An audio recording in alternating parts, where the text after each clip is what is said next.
Hey, this morning I woke up and I asked myself, if I could go back in time and give my 20-year-old self advice on how to become a master storyteller, what advice would I give? Well, here are the 12 storytelling secrets I wish I had known much earlier. Lesson number 1. This is why your story doesn't inspire people. Back in May 2025, I had a coaching call with the famous entrepreneur and YouTuber Dan Martell.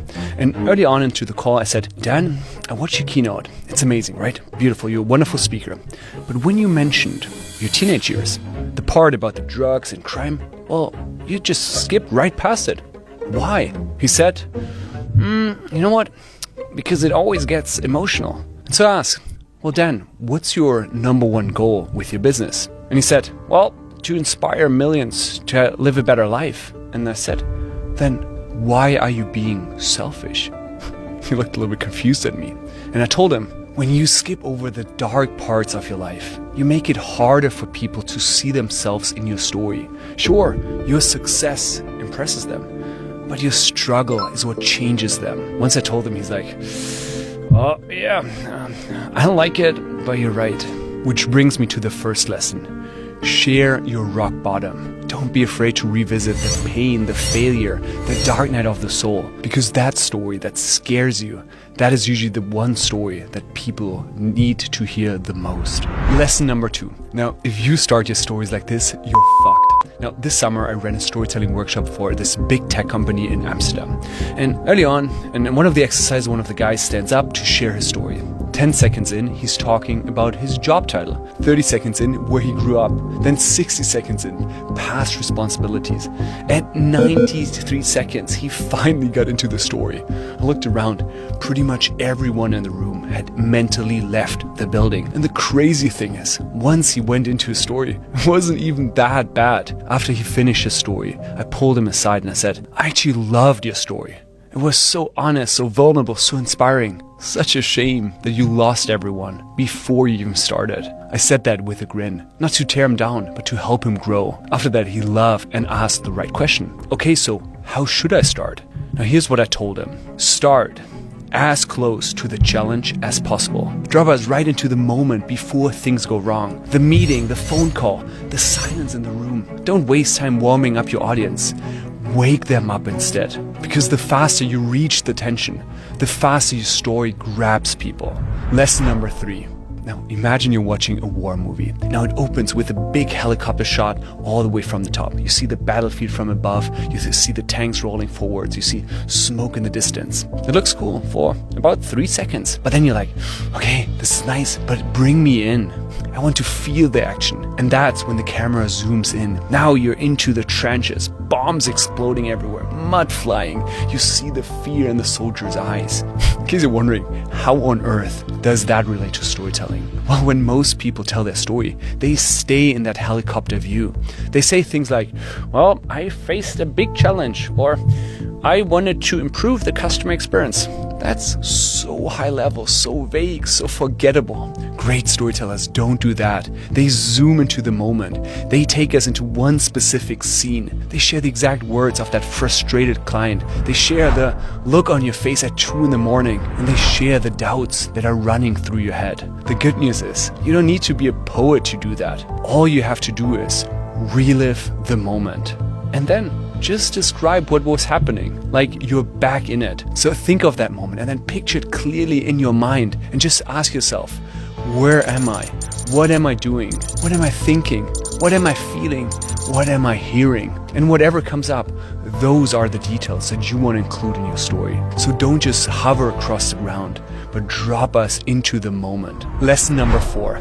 If I had to choose just one storytelling technique to use for the rest of my life, it would be this one. Now let me show you. Imagine I said, well, in that moment, my boss informed me that he wasn't impressed by my presentation and that I should prepare more. That is so boring, right? Now listen to that same story, but this time with dialogue. My boss looked at me and said, Philip, what the hell was that? You were all over the place. Did you even look at the slides before? Boom. Now you feel it. You can see it. So the next lesson, share the outer dialogue. Say the exact words that person said in that crucial moment of the story. Quote that person. The moment that you quote that person, the story comes to life and a movie starts playing in your listener's mind. Lesson number 5. Here is what separates an average story from a great story. An average story sounds like this. I was worried my manager didn't like me. You just explain what happened. That's okay, but it's not great. The best storytellers, they don't just tell us what happened. They let us hear what you were thinking in that moment. So instead of saying, oh, I was worried my manager didn't like me, say, I thought, fuck, how am I gonna turn this around? My manager hates me. See the difference? Now we're in the story. We can feel the fear, the pressure, the stakes. So share the inner dialogue. Share what was running through your mind. Share the hopes, the dreams, the plans, the fears. Because the moment you do, your story stops sounding that flat and it starts feeling real. Lesson number 6. Here is how you can tell the difference between a beginner, amateur, and pro. Well, a beginner just shares this random story without a goal or direction. It sounds like, I once spent a couple of months preparing for a marathon. Now, an amateur storyteller does it a bit better. They at least share the goal. They say things like, my goal was to finish the marathon under 4 hours. Now that is already better. Now we know what they're aiming for. But the pro storytellers, they go one step further. They say, I wanted to run a marathon so that I could prove to myself that I can do anything in life. And what do? They share the why behind the what. Because the what gives us information, but the why gives us emotion. So the next time you tell a story, don't just share what you wanted. Tell us why it mattered so much to you. Lesson number 7. You've probably listened to thousands of stories from coworkers, speakers, and friends. And you've probably forgotten 99% of the stories. Now why is that? Because most stories are missing one key ingredient. They say something like this. They're like, well, I was this kind of person, I did this crazy stuff, and I was pretty much the same person after. Do you see this? There's no shift, no growth, no change. But the best stories, they do it differently. They all have this one moment of change. It's this instance where something clicks. Before it, you're this one person. After it, you're someone completely different. Maybe you were terrified of speaking in public. After that, you love being on stage. Maybe before that, you hated your brother. After that, you're having this first call with him and you start to get along with him. Show the moment of change. It's where the story goes from an interesting story to, fuck, this is beautiful. Lesson 8. Now, if you want to tell more stories, but you just don't have enough stories to tell, this is for you. Earlier this year, a friend from Brazil called me and he said, Oi, Felipe, do you want to come to my millionaire mastermind to give a workshop? And I said, yeah, sure. But then he added, well, one thing, it's in Portuguese. And I mean, my brain is like, oh, Portuguese? Really? I mean, I lived in Brazil like 10 years ago, but I haven't spoken since that. But I said yes anyway. Why? Because I knew that me being scared of it and going for it anyway, well, that will make a great story. So, say yes to fear. The moments that scare us, those are the moments that often turn into the greatest stories. That awkward conversation, that project you didn't feel ready, or that thing that you have been pushing out because you're too scared. Those are wonderful stories. Because every time you say yes to fear, you're not just living life, you're also creating your next great story. Lesson number 9. The number one blocker that stops people from telling more stories is that they think that they don't have enough cool stories. And I thought the same. I used to believe that every great story had to be this big TED Talk type of big story. Like the time when I almost died climbing in Brazil, or when I met God during an ayahuasca trip. But here's what I learned. Most people can't relate to those extreme experiences, but they can relate to those small day-to-day struggles. The best storytellers don't chase the extraordinary. They find magic in the mundane. They take those tiny everyday moments and tell them with honesty, emotion, and detail. So if you think you don't have any stories, you do. You just have noticed them. So start with one simple habit called Homework for Life by Matthew Dix. So every day ask yourself, if I had to tell a story from today, what would it be? Then write down the date and that small moment that touched your heart. Once you've done that for a few days, a week, you'll realize that your life is actually full of stories. You just haven't noticed them yet. Lesson number 10. if you want to become a great storyteller fast, this is the best way I know. Now, here's what it is. Every single day, people ask you one question.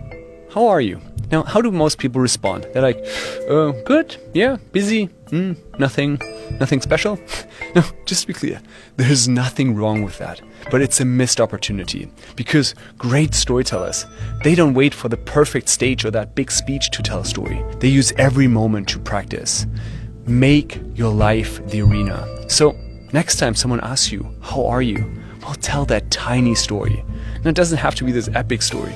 It just needs to be real. Here's how I replied today when this guy asked me, how are you?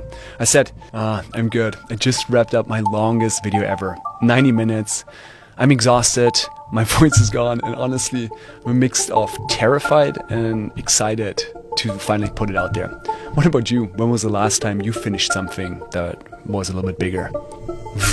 Now see, it doesn't have to be a fancy story. Instead, share short, simple human stories. Lesson number 11. Boring stories feel like summaries. Great stories feel like movies. When people tell stories, they often say things like, yeah, I was stressed, or it was awkward, it was the best day of my life. Now that's fine, but it's vague, because we can't see it. If you want people to feel your story, show, don't tell. Show how that emotion looked on your body, on your face, in the room. So instead of saying, oh, it was awkward, say, no one, but really no one said a word. We just stared at each other over cold coffee. Now that's how you turn your story into a scene. Lesson number 12. Best storytellers aren't necessarily the ones with the best stories, but they are the ones who have the most stories. If you only have like 3 stories, well, you won't have that many options where you can tell them. But if you have 30, 50, 100 stories, you will always have the right story for the right time. So how can you do that? Start a story bank. A story bank is the central place where you store, save, and classify your stories. So you can track the title, the lesson, a quick bullet point summary, and maybe a theme if you want to. I'll actually include my Notion template in the description below, so you don't have to start from scratch. By saving your stories in that story bank, you'll never run out of stories again in your life. That's it. Those were 12 lessons I wish I had known much earlier. But in case you want to go even deeper, check out this next video where I share some of my favorite advanced storytelling techniques. See you there.